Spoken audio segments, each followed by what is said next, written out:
They believed they were the hunters right up until the moment they became the prey. In the early morning hours of June 4th, 1942, aboard the carrier Akagi somewhere in the gray waters north of Midway Atoll, Japanese Admiral Chuichi Nagumo stood on the bridge watching his planes prepare for what he thought would be another easy victory. He had no way of knowing that everything he expected about this battle was wrong. He had no way of knowing that the Americans had already seen him coming, that they were waiting, that the trap had already closed around him even as he gave the orders that would doom his fleet. The greatest tragedies in war are not born from cowardice or weakness, but from confidence in the wrong things. The Japanese did not sail into the waters around Midway because they were foolish. They sailed there because everything in their experience told them they would win. 6 months of unbroken victory stretched behind them like a golden road. Pearl Harbor lay in ruins. The Philippines had fallen. Singapore, the great British fortress, had surrendered. Wake Island, Guam, the Dutch East Indies, all of them had crumbled before the power of the Imperial Japanese Navy. And at the center of that power stood 4 massive aircraft carriers: Akagi, Kaga, Soryu, and Hiryu. These ships had struck Pearl Harbor. These ships had ravaged the Indian Ocean. These ships, the Japanese High Command believed, were invincible. The plan for Midway seemed simple enough on paper. Admiral Yamamoto, the architect of Pearl Harbor, had designed it himself. A small force would attack the Aleutian Islands in the north as a diversion.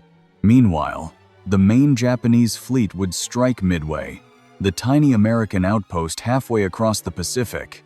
The Americans would rush to defend it, and when they did, the Japanese carriers would be waiting to destroy them. One decisive battle, one crushing victory, and after that, America would sue for peace. This was the trap the Japanese thought they were setting.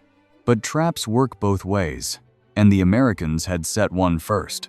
In a basement in Hawaii, dozens of American codebreakers had been working day and night, listening to Japanese radio messages, piecing together fragments of encrypted text like a vast puzzle. They knew something big was coming. They knew the target was called AF in Japanese communications, and through a clever trick, they confirmed what AF meant. The Americans sent a fake message from Midway saying the island's water system had broken down. Days later, Japanese intelligence reported that AF was having water problems. The puzzle was solved. The Americans knew exactly where the Japanese were coming and exactly when they would arrive. Admiral Chester Nimitz, commander of the American Pacific Fleet, did what the Japanese High Command never expected. He did not wait. He did not react. He positioned 3 American aircraft carriers, Enterprise, Hornet, and Yorktown, northeast of Midway days before the Japanese arrived. The hunters had become the hunted, but the hunters did not know it yet. On the morning of June 4th, Nagumo's carriers launched their first attack against Midway Island itself. Over 100 planes roared off the decks, their engines filling the dawn air with thunder and the sharp smell of aviation fuel. The pilots were confident. They had done this so many times before. Below decks, crews prepared the second wave of aircraft, arming them with torpedoes meant for American ships. Everything was going according to plan. Then the messages started coming in. The attack on Midway had done damage, but not enough. The island would need another strike. Nagumo considered this. His planes were armed for attacking ships, but if Midway needed another attack, he would need bombs instead of torpedoes. He gave the order to rearm. Down in the hangars, crews began the dangerous work of switching out weapons, removing heavy torpedoes, loading bombs. Ordnance lay scattered on the carrier decks. It was routine work. They had done it before. Then came the report that changed everything. A Japanese scout plane radioed back. American ships sighted. Nagumo felt the first cold touch of doubt. American ships? Here? Now? They were supposed to be back at Pearl Harbor, or coming from the east, arriving late, arriving when the Japanese wanted them to arrive. He ordered the scout plane to clarify. What kind of ships? The answer came back slow, agonizingly slow. The scout plane reported cruisers and destroyers first. Nagumo's hands must have steadied slightly. Cruisers and destroyers were dangerous, but not critical. Then came the message he feared. The enemy is accompanied by what appears to be a carrier. The trap revealed itself in that moment, though Nagumo could not yet see its full shape. American carriers meant American planes. American planes meant his fleet was under threat right now, at this very moment, while his own planes were still returning from Midway, running low on fuel, needing to land. While his hangars were filled with aircraft in the middle of rearming, weapons scattered everywhere, fuel lines exposed. He gave orders to change the orders. Stop loading bombs. Load torpedoes again. Prepare to strike the American carrier. But time, that cruelest of all commanders, had already turned against him. The American carriers had launched their attack in the early morning, sending every plane they had toward the Japanese fleet. The first American planes to arrive were torpedo bombers, slow and vulnerable, flying low over the water. Japanese fighters fell on them like wolves. The Americans died bravely and uselessly. Torpedo Squadron 8 from the Hornet lost all but one of its 15 aircraft, the ocean below filled with burning wreckage and drowning men. The Japanese Combat Air Patrol shot down plane after plane. It must have felt like confirmation. The Americans were here, yes, but they were losing. They were dying. The Japanese fighters chased the torpedo bombers down to the wave tops, killing them, protecting their carriers. And while they did, the American dive bombers arrived at altitude, unopposed and unnoticed. Lieutenant Commander Wade McCluskey led the dive bombers from Enterprise. He had been searching for the Japanese fleet and had almost given up, almost turned back, when he spotted a lone Japanese destroyer racing north. He followed its wake, gambling that it was heading to rejoin the main fleet. He was right. At 10:22 inches the morning, he looked down and saw them. 4 Japanese carriers, turning into the wind, preparing to launch. Their decks were crowded with aircraft, armed and fueled. He gave the order to attack. The dive bombers tipped forward and fell from the sky like stones. On the Akagi, someone looked up and saw them coming. There was no time for anything but horror. The dive bombers came down at angles so steep they seemed impossible, screaming down through the morning air. The first bomb hit Akagi near the middle of the flight deck. It smashed through and exploded in the hangar, where aircraft sat fueled and armed, where torpedoes and bombs lay exposed. The explosion ripped through the ship's guts. Fire erupted in sheets of orange and black, then more bombs hit. The torpedoes the crew had removed from the planes earlier began to explode in the heat. The bombs they had loaded detonated. The fueled aircraft burst into flame. The Akagi transformed from a warship into a floating hell in less than 5 minutes. On the Kaga, the same horror unfolded. Bombs crashed through the deck. Fire spread faster than men could run. The ship's own weapons became instruments of its destruction, exploding in chain reactions that tore the carrier apart from within. On the Soryu, 3 bombs struck in rapid succession. The flight deck peeled back like paper. Fuel fires turned the hangar into a furnace. Men were burned where they stood, or they jumped into the ocean, or they died trapped below decks in the smoke and heat. 3 carriers mortally wounded in the space of 5 minutes. The pride of the Imperial Navy transformed into burning wrecks. The trap had sprung. Nagumo stood on the Akagi's bridge, watching his flagship die around him. The smoke was thick and black, choking, carrying the smell of burning oil and burning flesh. The heat was intense, even on the bridge. Below, men screamed. Damage control parties tried to fight fires that could not be fought. The ship's senior staff begged Nagumo to transfer to another vessel. He did not want to go. To leave your flagship was to admit defeat, to admit that everything had gone wrong. But the fire was spreading, and command had to be maintained. He climbed down a rope from the bridge window, an admiral reduced to scrambling down the side of his dying ship like a refugee. The 4th carrier, Hairyu, had been positioned separately from the others. She survived the initial attack. Her captain, determined to strike back, launched every plane he had at the American carriers. The Japanese pilots found the Yorktown and hit her with bombs and torpedoes. The American carrier listed and slowed, mortally wounded. For a moment, it seemed like revenge. For a moment, it seemed like the battle might turn. But the Americans found Hiryu too. Dive bombers from Enterprise caught her in the afternoon. Bombs smashed into her deck. She caught fire just as her sisters had. By evening, all 4 of the Japanese carriers that had struck Pearl Harbor were burning or sunk. The ocean for miles around was littered with debris and oil and bodies. The setting sun turned the smoke from the burning ships orange and red, a funeral pyre visible for miles. In Tokyo, the High Command waited for news of victory. They expected messages of triumph. The Americans defeated, Midway captured, the Pacific secured. Instead, the messages that came through spoke of disaster in language that grew more desperate with each transmission. Carriers burning, carriers sinking, thousands dead, the fleet retreating. It was impossible. It could not be true. And yet it was true. The officers in the Navy Ministry read the reports in silence. Some of them wept. Some sat motionless, staring at nothing. They had believed their carriers were invincible. They had believed their pilots were the best in the world. They had believed that momentum and spirit and 6 months of victory meant the next victory was assured. They had walked into a trap so complete that even now, reading the reports, some of them could not fully accept it had happened. The trap had not been made of steel alone.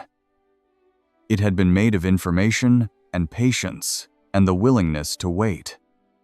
The Americans had known the Japanese were coming because they had broken the codes.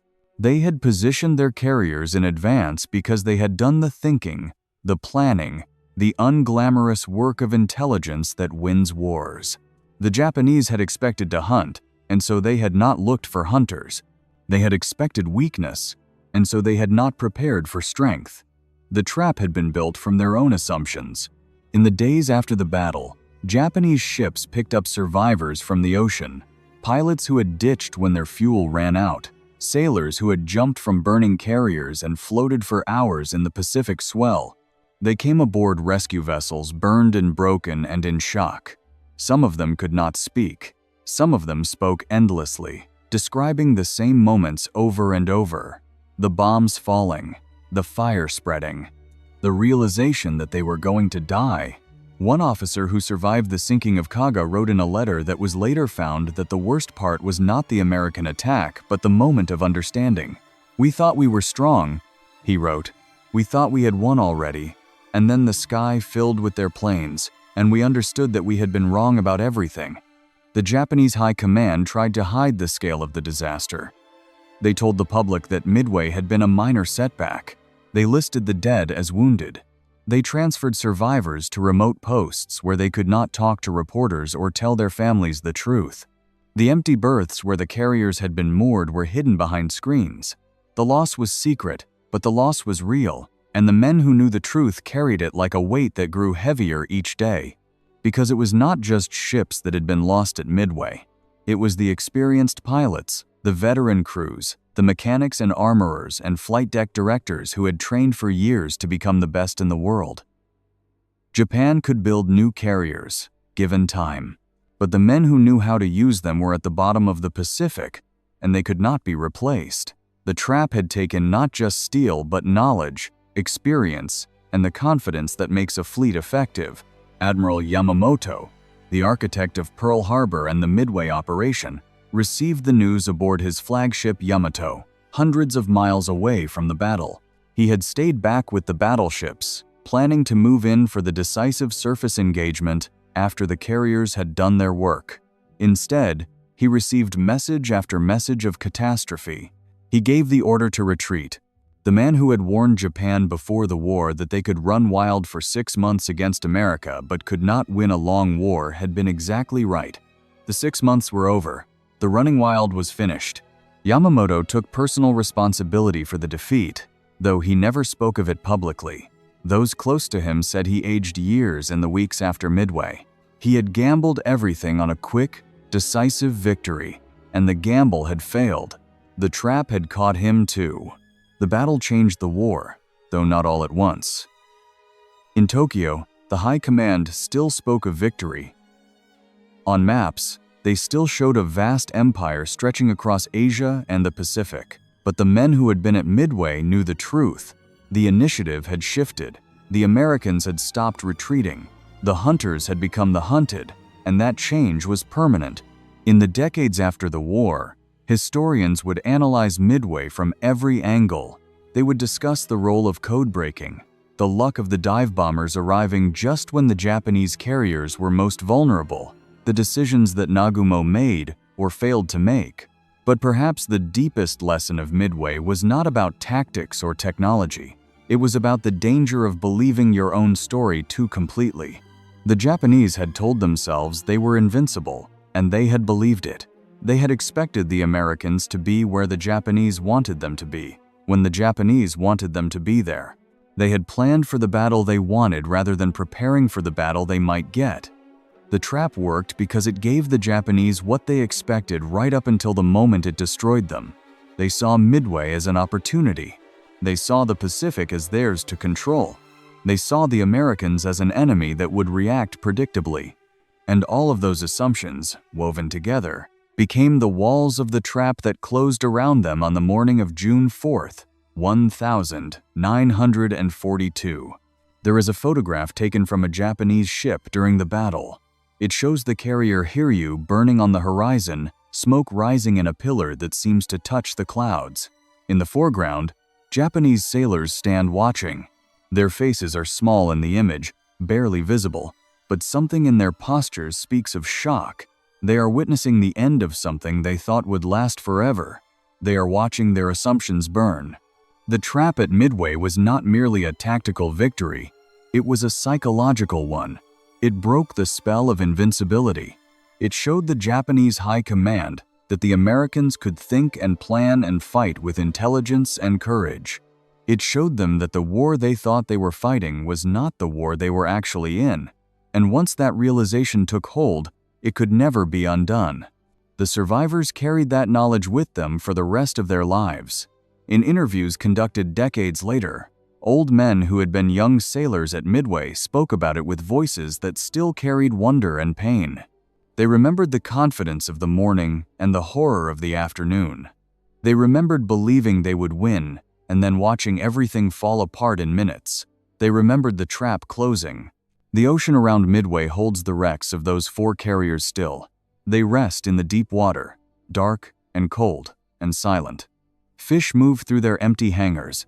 The steel slowly dissolves into rust and sediment. The men who died there were never recovered. They remain with their ships, permanent witnesses to the moment when the trap sprung and everything changed. War is filled with moments when what seems certain becomes impossible, and what seems impossible becomes real.